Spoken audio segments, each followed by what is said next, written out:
अध्याय 1 देख रहे हैं the story of village Palampur.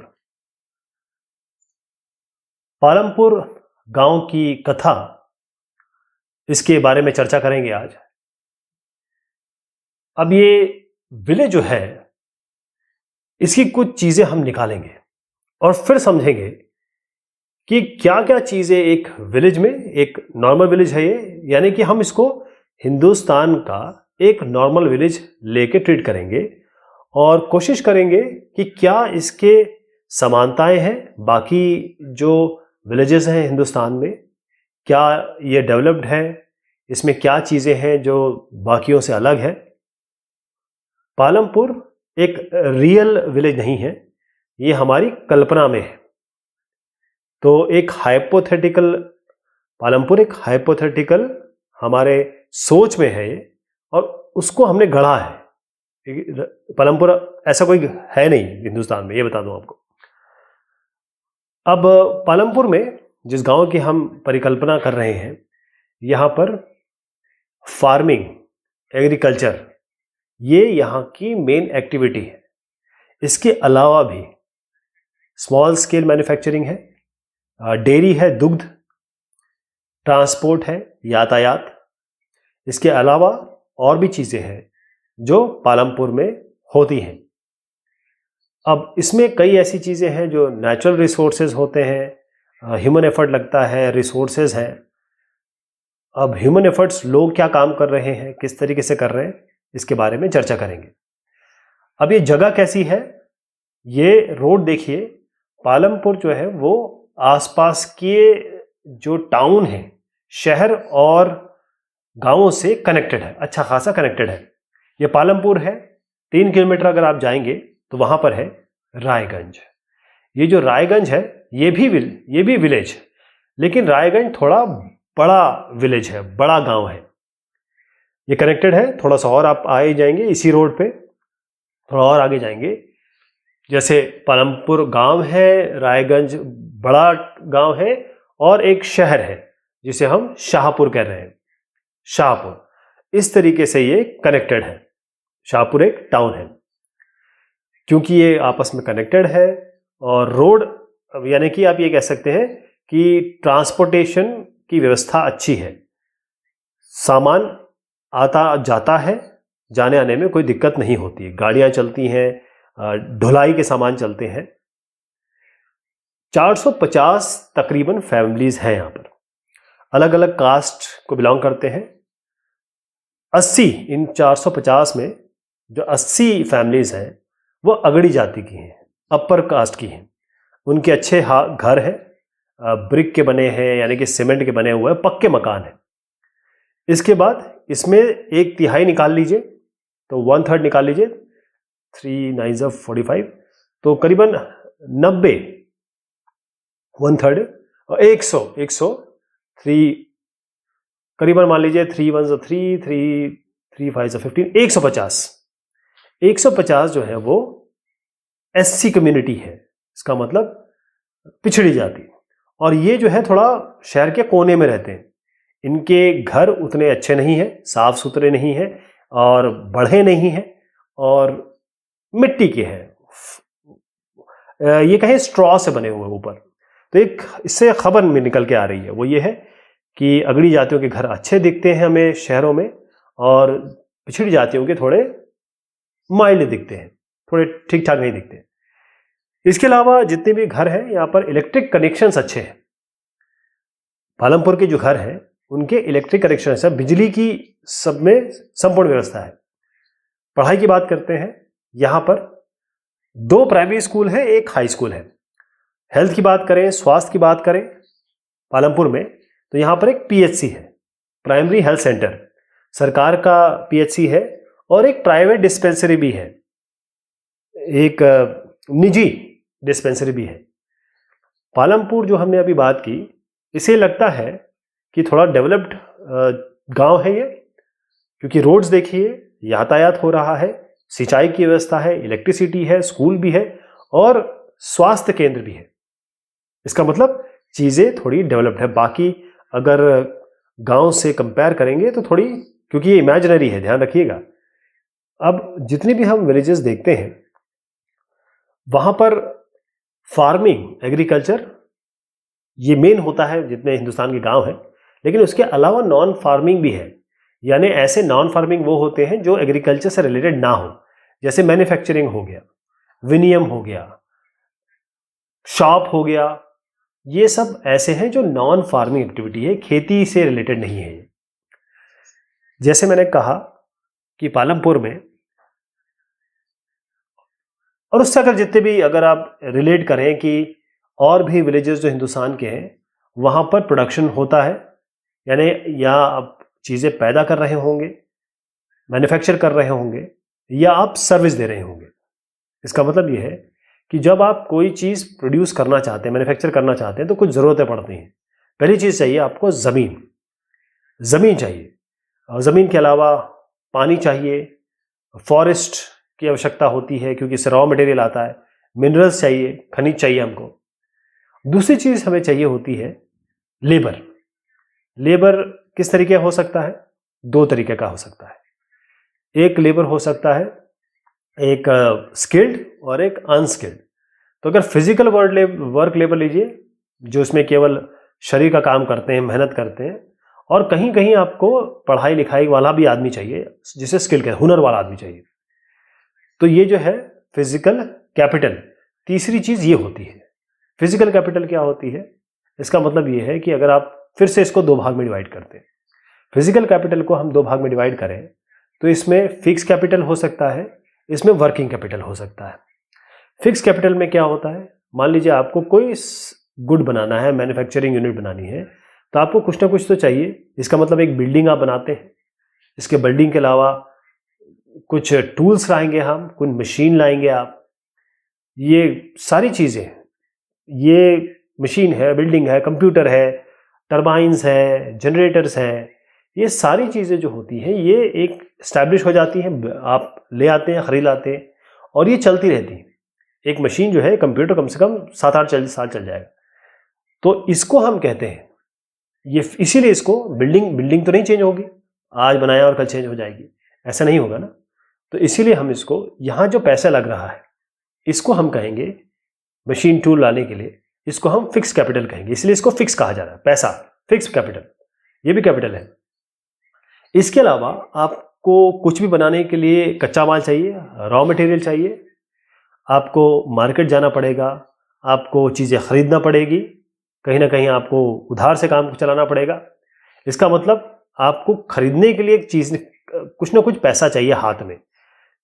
कोई भी चीज लेने के लिए आप जो पैसा खर्च करते हैं कच्चे माल के लिए और बाकी चीजों के लिए, उसे हम वर्किंग कैपिटल कहते हैं। इसको हम कार्यशील पूंजी कहते हैं, वर्किंग कैपिटल। ये 3 रिक्वायरमेंट हो गई। एक सबसे बड़ी इंपॉर्टेंट क्या है? हम, मैं, आप। क्योंकि अगर हम लोग नहीं हैं, अगर ये सारी चीज, बिल्डिंग है, मशीन है, पैसा है, लेकिन अगर हमें पता नहीं है कि ये काम कैसे करेगा, एंटरप्रेन्योरशिप नहीं है, एक लेबर तो अपना काम कर लेगा, लेकिन इसको, इन सब लैंड, लेबर, फिजिकल कैपिटल, जितना भी चीज बात की, ऐसे लोग चाहिए जिसको चला सके, चाहे वो मालिक हो, चाहे वो मैनेजर हो। ऐसे लोग चाहिए जो एक मैन्युफैक्चरिंग यूनिट को चला सकेंगे और वो प्रोड्यूस कर सकेंगे, और जो इसकी जरूरत है साथ में वो प्रॉफिट बना सकेंगे। एक्चुअली ये ह्यूमन कैपिटल, ये ह्यूमन रिसोर्स कह सकते हैं हम इसको। तो ये सबसे बड़ी आवश्यकता होती है। बाकी सबसे जरूरी ये हो गया। फिर से समझिए, कैपिटल को 3 भाग में डिवाइड करता हूं मैं, फिक्स कैपिटल, वर्किंग कैपिटल और ह्यूमन कैपिटल। तो जो भी प्रोडक्शन होता है वहां पर आपको लेबर चाहिए, लैंड चाहिए, और तीनों टाइप के कैपिटल चाहिए। इन सबको मिला दीजिए तो इसको कहते हैं फैक्टर ऑफ प्रोडक्शन। फिर से समझिएगा, land, labour, physical capital, human capital, ये 4 चीजों को आप मिला लीजिए, जोड़ लीजिए, इसको हम कहते हैं फैक्टर्स ऑफ प्रोडक्शन। यानी अगर प्रोडक्शन आपको पूछा जाए प्रोडक्शन के फैक्टर्स क्या क्या होते हैं, तो आप ये चारों चीजें बताएंगे, यानी कारक, प्रोडक्शन के कारक। अब फिर से पालमपुर पर लौट आते हैं। यहां पर पालमपुर में फार्मिंग, खेती, ये मेन है, लेकिन जमीन यहां फिक्स्ड है, जमीन फिक्स्ड है। 75% जो पालमपुर के लोग हैं वो फार्मिंग पे, कृषि पे, एग्रीकल्चर पे आश्रित है। वो ये काम करते हैं, वो फार्मर्स हो सकते हैं, वो किसान हो सकते हैं या किसानी करने वाले लेबर हो सकते हैं, मतलब कहीं ना कहीं से वो एग्रीकल्चर से रिलेटेड है। अब कई देखिए, कोई भी एक इलाका है वो तो फिक्स्ड होता है ना, जमीन तो फिक्स है। 1960 यहां पर थोड़ा जो फार्मिंग के लिए जो जगह यूज हो रही है 1960 वो चीज बढ़ी नहीं, कल्टीवेशन एरिया उनका फिक्स है, उससे बढ़ा नहीं।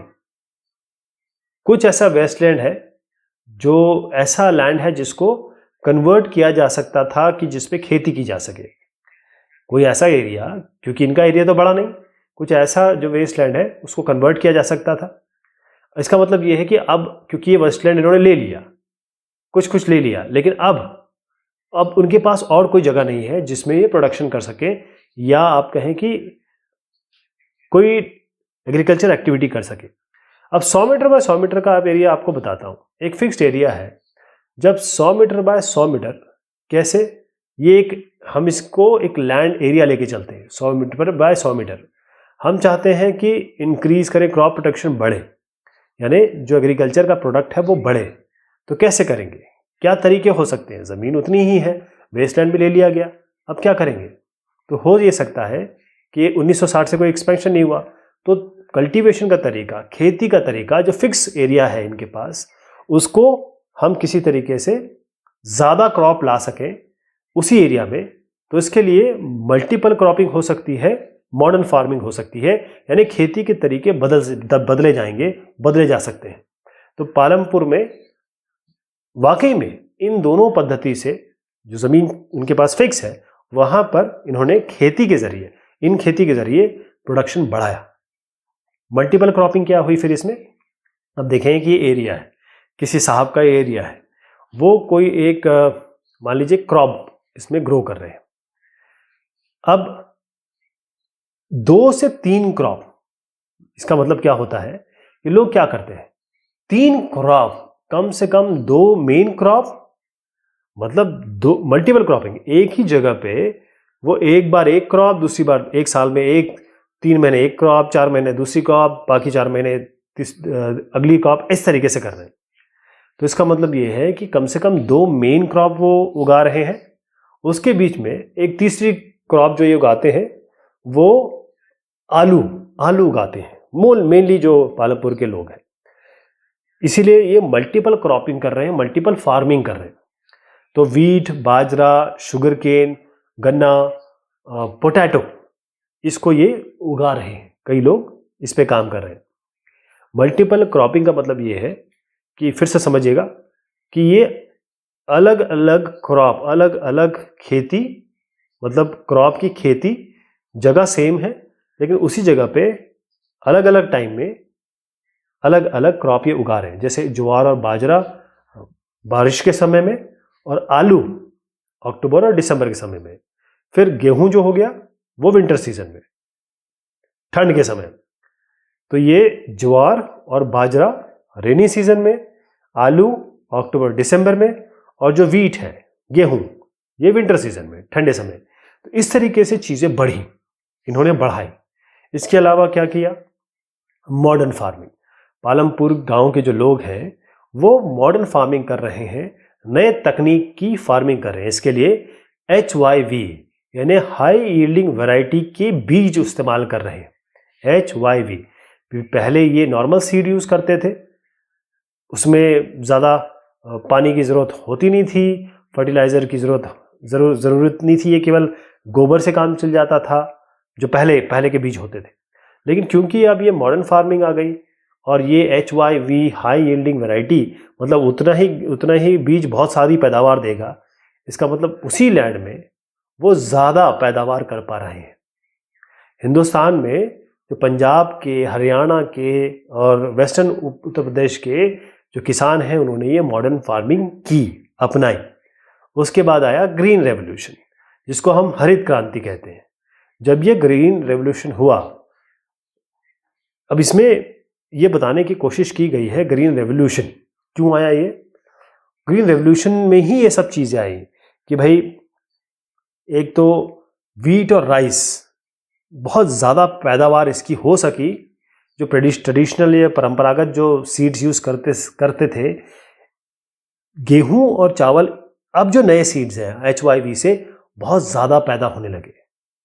ये HYV जो है ये बहुत एक कहेंगे लैंडमार्क चीज़ है जो हरित क्रांति का आधार है। तो अब लेकिन HYV में एक चीज़ है, वहाँ पर पानी ज़्यादा चाहिए, अच्छा खासा पानी चाहिए, केमिकल्स चाहिए, फर्टिलाइजर्स चाहिए, कीटनाशक, पेस्टिसाइड चाहिए, जो पहले आवश्यकता नहीं पड़ती थी। जो ट्रेडिशनल बीज थे उसमें ज़रूरत नहीं पड़ते थे। तो यहाँ पर क्योंकि आपको ज़्यादा प्रोडक्शन चाहिए और HYV सीड्स है तो आपको सारी चीज़ें चाहिए। तो HYV मैंने आपको बताया, पानी ज़्यादा चाहिए, केमिकल फर्टिलाइजर्स चाहिए, उर्वरक चाहिए और साथ में कीटनाशक चाहिए। ये आवश्यकता पड़ी। एक मैं आपको एक थोड़ा पिक्चर दिखाता हूँ।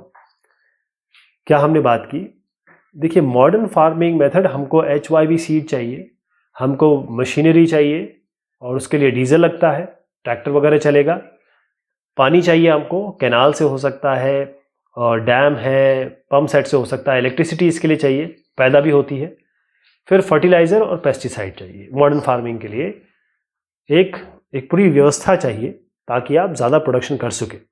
इसी को हम ग्रीन रेवोल्यूशन का आधार मानते हैं। पहले क्या हुआ, जब ट्रेडिशनल परंपरागत तरीके से खेती होती थी तो 1300 ये गेहूं पैदा करते थे, 1300 किलोग्राम पर हेक्टेयर, एक हेक्टेयर में 1300 किलोग्राम। लेकिन आज HYV से ये 3200 किलोग्राम, तकरीबन 3 गुना हो गया है तकरीबन। तो 3200 किलोग्राम पर हेक्टेयर, ये फ़ायदा है, ये प्रॉफिट है कि उसी ज़मीन पे, उतनी ही ज़मीन पे ज़्यादा पैदावार हो पा रही है जब आप नई पद्धति यूज़ कर रहे हैं, HYV यूज़ कर रहे हैं और बाकी और संबंधित व्यवस्थाएं यूज़ कर रहे हैं। अब सस्टेनेबिलिटी ऑफ लैंड, अब देखें जो बहुत सारी रिपोर्ट्स हमने देखी, जो कई साइंटिस्टों ने इसको बनाई, अगर मॉडर्न फार्मिंग करेंगे, अगर नए तरीके की आप फार्मिंग करेंगे तो इसमें आप पानी बहुत ज़्यादा यूज़ कर रहे हैं, आप फर्टिलाइज़र बहुत यूज़ कर रहे हैं, आप केमिकल बहुत ज़्यादा यूज़ कर रहे हैं, आप पेस्टिसाइड बहुत यूज़ कर रहे हैं। इससे क्या होगा, उस ज़मीन की फर्टिलिटी कम हो जाएगी, उस ज़मीन की उर्वर क्षमता कम हो जाएगी। जब आप पानी बहुत ज़्यादा डाल रहे हैं, इसका मतलब आपको ट्यूबवेल से पानी चाहिए होता है, पानी तो चाहिए। तो जब ट्यूबवेल पानी निकाल लेता है तो वो जो भूमिगत जल है उसका लेवल कम हो जाता है। बाकी लोगों को, क्योंकि सबको पानी चाहिए, उनको कम पड़ता है पानी।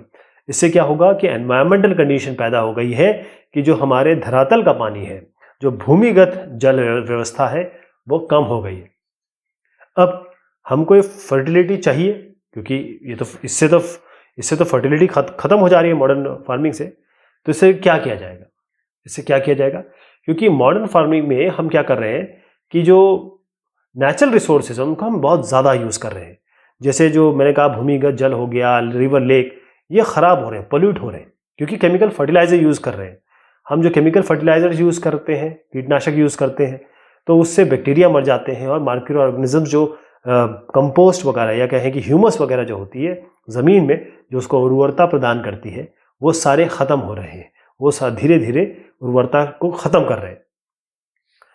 अब आते हैं डिस्ट्रीब्यूशन पे। अब पालमपुर का एक डिस्ट्रीब्यूशन आपको दिखाता हूँ। यहाँ पर क्या हो रहा है कि कई लोगों के पास छोटे छोटे लैंड है, और ये ध्यान रखिए कि ये जो कोने कोने के एरियाज हैं किसके हैं, ये पिछड़ी जाति के हैं। 450 फैमिली मैंने आपको बताया था, 150 करीबन 150 फैमिली जो हो गई, ये लैंडलेस है। इसका मतलब ये इनके पास अपनी ज़मीन नहीं है, ये लैंडलेस है। जैसे मैंने आपको बताया था कि 150 जो दलित है उसमें ऑलमोस्ट पूरे उनके पास ज़मीन नहीं है, और काम तो ये एग्रीकल्चर पे ही कर रहे हैं। अब इतने सारे उनके पास लैंड नहीं है। 240 ऐसी फैमिलीज हैं उनके पास ये कहें 2 हेक्टेयर या उनसे कम है, 2 हेक्टेयर या उनसे कम लैंड है। 240 अभी ऐसी फैमिलीज है। अब बस काम हो रहा है क्योंकि 2 हेक्टेयर में क्या होता है। खैर, और फार्मर पे आइए आप।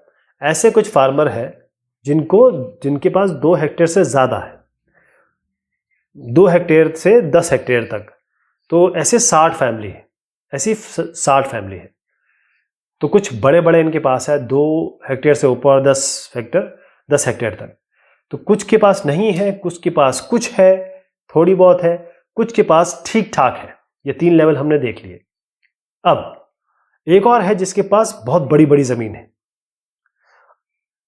आप डिस्ट्रीब्यूशन देख रहे हैं। अब आते हैं लेबर पे।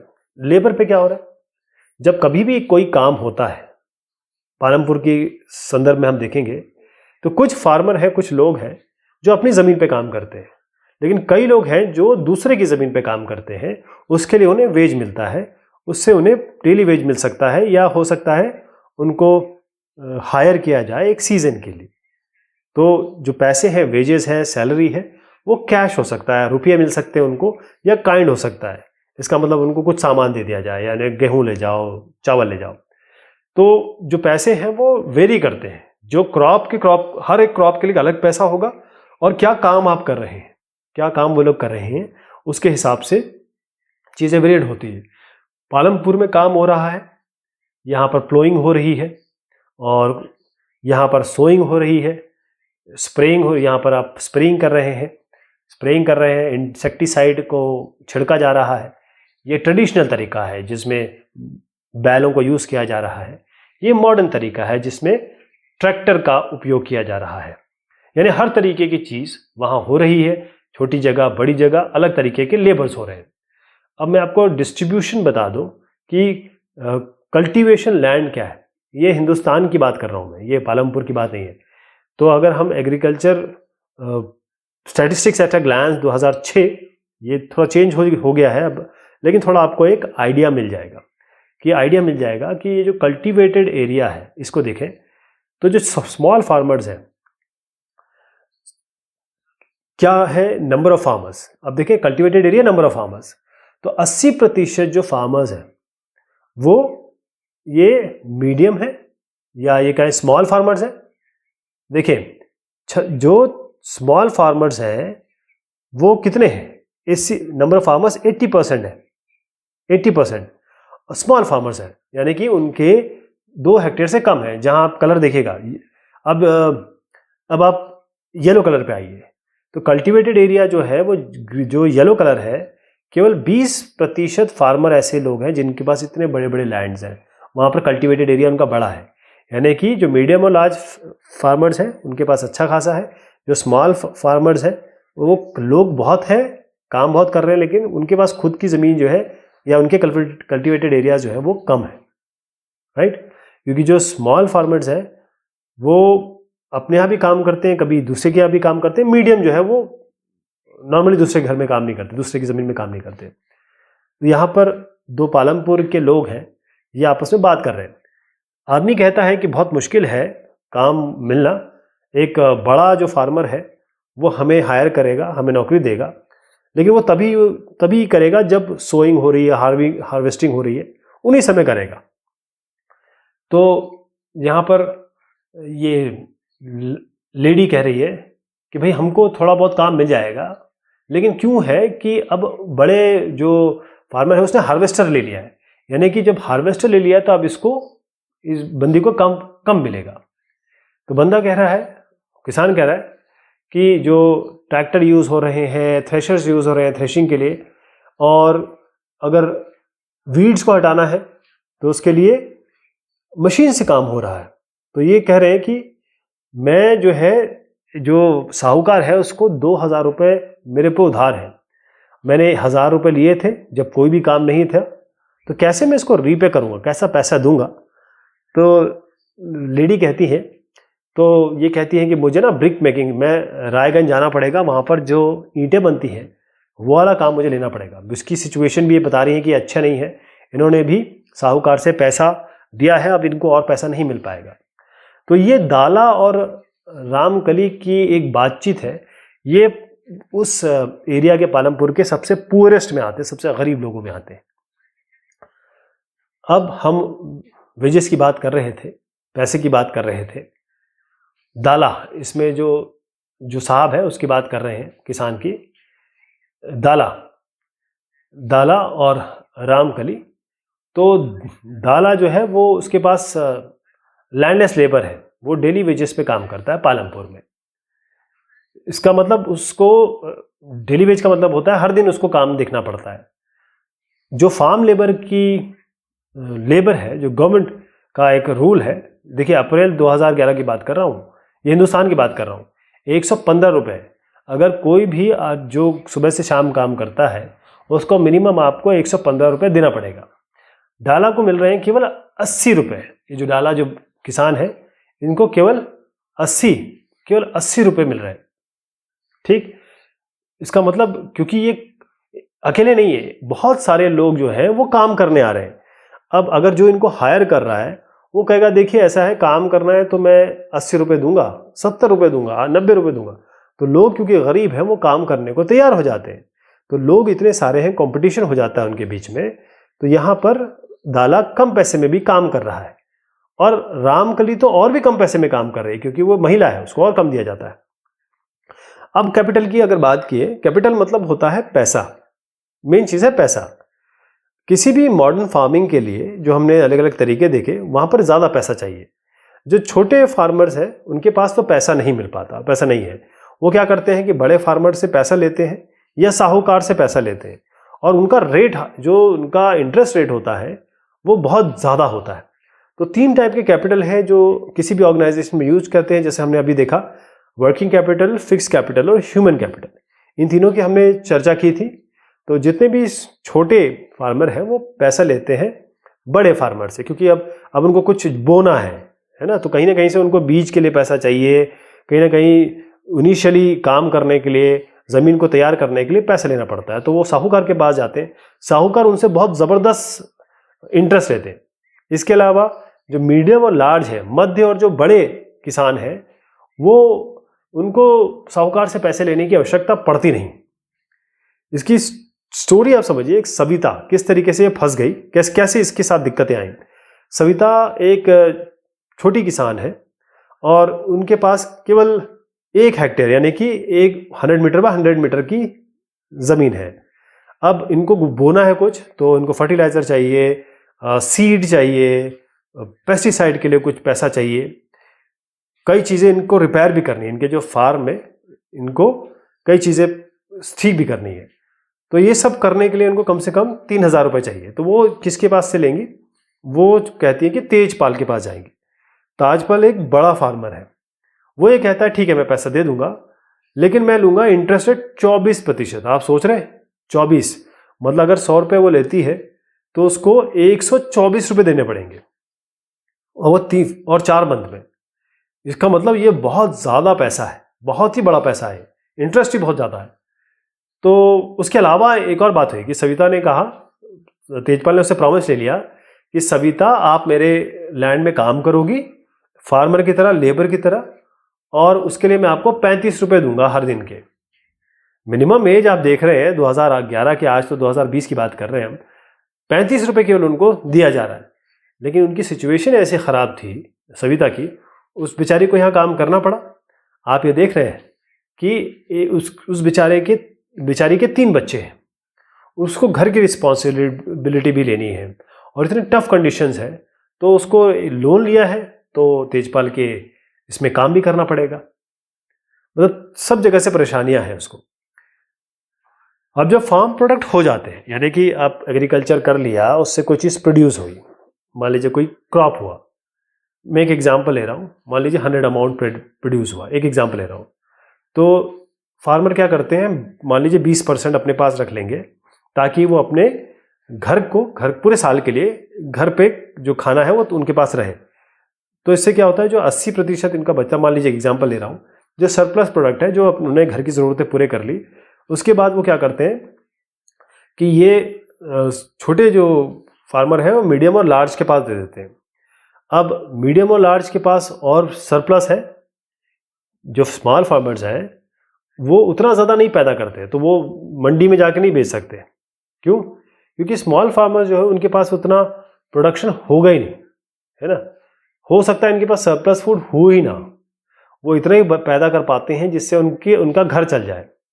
तो जो अब मैं फिर से बताता हूँ कि यहाँ पर जो सविता की बात मैंने की थी, वो उतना ही पैदा कर पाती होगी जिससे वो अपने घर को, अपने बच्चों को खिला सके, है ना।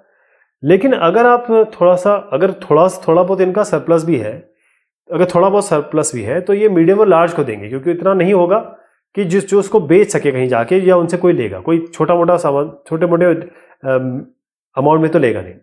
फिर मीडियम और लार्ज जो है वो अपना जो एक्स्ट्रा सरप्लस होता है वो जाके बेचते हैं मार्केट में। तो अब उस बीच में आते हैं ट्रेडर, व्यापारी।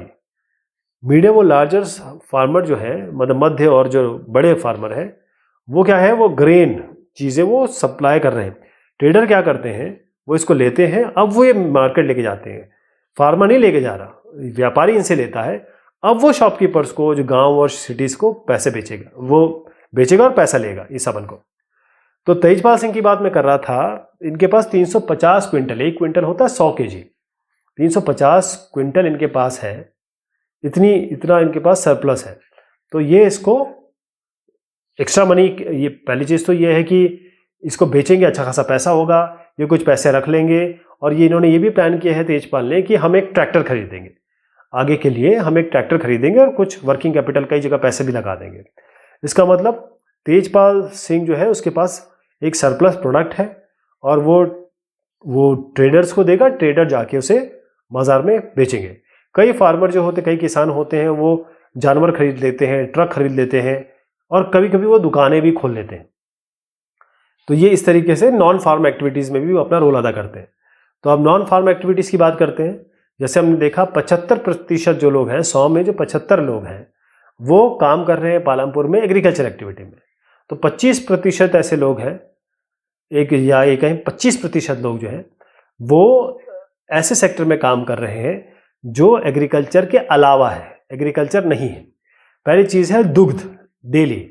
तो ये मेजर सोर्स है जिससे लोग वहाँ के पैसा कमाते हैं। ये ऐसा बिजनेस है जहाँ पर जो एनिमल मिल्क है, काऊ, गाय और भैंस से दूध निकाला जाता है या उनको पाला जाता है दूध के लिए। तो पालमपुर की बात करें, यहाँ पर घास, ज्वार, बाजरा, ये इन जानवरों के लिए पैदा किया जाता है। और ये मिल्क कहाँ बेचा जाएगा, ये रायगंज में बेचा जाएगा। मैंने आपको डायरेक्शन बताया था ना, वहाँ बेचा जाएगा। कई ऐसे ट्रेडर्स हैं, कई ऐसे जो व्यापारी हैं, उन्होंने क्या किया कि शाहपुर में उन्होंने एक बाकायदा कलेक्शन सेंटर बनाए हैं। वो दूध लेते हैं, उसको ठंडा करते हैं, मतलब उसको आगे फिर बढ़ाते हैं, स्टोरेज का भी प्रबंध किया है।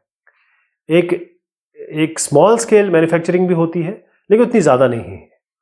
ये पालमपुर में स्मॉल स्केल मैन्युफैक्चरिंग हो रही है, इसका मतलब घर से काम चल रहा है और घर के ही लोग काम कर रहे हैं, वो बाहर से लोग हायर नहीं करते। तो उतना ज़्यादा स्मॉल स्केल मैन्युफैक्चरिंग इनके पास नहीं है पालमपुर में। स्मॉल स्केल सिनेरियो मैंने बताया। इसके अलावा शॉपकीपर्स भी हैं यहाँ पर। इसका मतलब जो शॉपकीपिंग, यहाँ पर भी लोग इससे कमाते हैं। दुकानदारी तो ये काफ़ी चीज़ें बेचते हैं शॉपकीपर, जैसे चावल, गेहूँ, चीनी, T, oil, biscuit, toothpaste, batteries, candles, notebook हो गया, पेन पेंसिल हो गया, कपड़े भी बेचते हैं। तो यहाँ पर हमेशा अकेला आदमी है जो शॉप को चलाता है, उसको 2-3 लोगों की ज़रूरत नहीं पड़ती, कम लोग हैं, आराम से काम चल जाता है। अब आते हैं हम ट्रांसपोर्ट पे। ट्रांसपोर्ट, यातायात, ये तीसरा, ये हमारी टर्शरी सेक्टर एक्टिविटी, आपको याद होगा। तो ये बहुत फास्ट ग्रोइंग सेक्टर है। तो सामान और लोग वो यहाँ से वहाँ आते हैं, जाते हैं, इनको ले जाया जाता है और लाया जाता है। इसको फेरिड कहते हैं, एक जगह से दूसरी जगह पे लाया जाता है। इसके लिए जो कर रहा है उसको पैसे मिलते हैं, जो इनको यहाँ से वहाँ ले जा रहा है। पालमपुर में रोड है जो आने जाने के लिए काम करते हैं। किशोरा जो है वो फार्म लेबर है। अब ये काम तो करते हैं, अपना काम तो करते हैं, इसके अलावा इनको थोड़ा एक्स्ट्रा पैसे चाहिए, तो ये गए बैंक के पास, इन्होंने बैंक से लोन लिया। अब इंटरेस्ट, क्योंकि बैंक से लिया तो इंटरेस्ट रेट कम होगा, जब सरकार देती है, किसी प्रोग्राम के तहत देती है, तो इनको थोड़ा कम चीप लोन मिल गया, क्योंकि ये भी गरीब आदमी है। तो इन्होंने क्या किया, इन्होंने एक बफेलो लिया, भैंस लिया, अब ये उसका दूध भी बेचते हैं। तो वो ट्रांसपोर्ट भी खुद कर रहे हैं, खुद भी ट्रांसपोर्ट कर रहे हैं और साथ में ये काम भी कर रहे हैं। तो हमने क्या देखा पालमपुर में, या अब मैं कहता हूँ पालमपुर नहीं, अब आप किसी भी रीजन की बात करिए, कितने हमारे पास अलग अलग क्षेत्र हैं, गांव हैं। तो हमने देखा गांवों में जो मेन एक्टिविटी है वो क्या है, वो एग्रीकल्चर है। कई सारे चेंज हुए, एक ही लैंड में मॉडर्न फार्मिंग और मल्टीपल क्रॉपिंग लगा के, मल्टीपल क्रॉपिंग और जो मॉडर्न फार्मिंग है उसके तहत उसी HYV सीड यूज़ होते हैं, पेस्टिसाइड यूज़ हो रहे हैं, केमिकल यूज़ हो रहे हैं। तो जो परंपरागत तरीका है उसको उन्होंने चेंज किया और उसी जगह पे 3 गुना ये पैदावार कर रहे हैं। 450 करीबन फैमिली है, 1/3 इसमें दलित है, बहुत ज़्यादा प्रिविलेज टाइप की नहीं है, और कुछ ऐसी फैमिलीज हैं बहुत अच्छी हैं, कुछ के बड़े ज़मीन है, अच्छे घर है, कुछ के इतने अच्छे नहीं हैं, कुछ मीडियोकर भी लोग रहते हैं। 150 फैमिली है, उनके पास अपनी ज़मीन भी नहीं है, ये गरीब लोग हैं। 75% जो है वो एग्रीकल्चर में है, 25% जो लोग हैं वो नॉन एग्रीकल्चर एक्टिविटी में है, यानी जो खेती किसानी से नहीं है। इसमें काफ़ी सारे काम आ रहे हैं, एक डेयरी हो गया, दुग्ध हो गया, शॉपकीपिंग हो गई, ट्रांसपोर्टेशन हो गया, स्मॉल स्केल थोड़ा बहुत हो गया, ये सारे काम यहाँ पर हो रहे हैं। पालमपुर एक अच्छा खासा डेवलप्ड है, इलेक्ट्रिसिटी यहाँ पर है, सिंचाई यहाँ पर है, ट्रांसपोर्ट की व्यवस्था है। बाकी जगह की अगर बात करें, बाकी गांवों की बात करें, वहाँ पर अभी भी डेवलपमेंट के पूरे ऑप्शंस हैं, वहाँ पर डेवलपमेंट होना चाहिए, ताकि आइडियल, पालमपुर आइडियल तो नहीं है लेकिन आइडियल से कम भी नहीं है। बहुत शुक्रिया, बहुत मेहरबानी आप सभी की।